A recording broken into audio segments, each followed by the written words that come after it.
Төре руы бұл Шыңғыс ханның ұрпағы. Шыңғыс хан жүрген жерінде 40 жасқа толған әскер сабындағы адамдар сол жерге әкімшілік басқарумен қызметке қалдыра береді екен. Сөйтіп енді соғыстаған замандарда да хандар осы төрелерден болды Шыңғыс ханның ұрпағынан. Мысалы біздің кіші жүзде Әбілқайыр ханның ұрпақтары хан болды. Әбілқайыр ханнан кейін ұлы Нұралы хан болды. Нұралы ханнан кейін 1744 жылы дүниеге келген ұлы Есім хан 1794 жылы 50 жасында әкесінің орнына хан болды.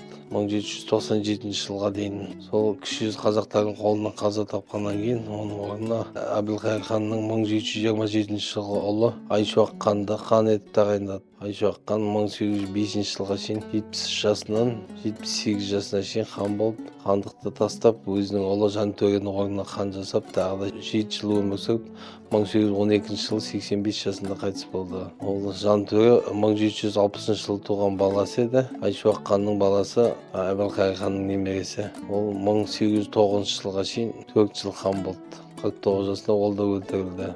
Жәңгір хан бар Ордада 1803 жылы туып, 20 жаста хан болып елді басқарып, 22 жыл хан болып, 45 жылы ол да кісі қолынан қаза тапты. Жәңгір хан да 42 жасында 1845 жылы 11 тамызда. Осы төре деген ру жалпы Батыс Қазақстан өлкесінде мысалы Нұралы ханның, Әбілқайыр ханның ұрпақтары, одан кейін Қарабай төренің ұрпақтары, осы екеуінің ұрпақтары көбінесе бөкейлікте болды.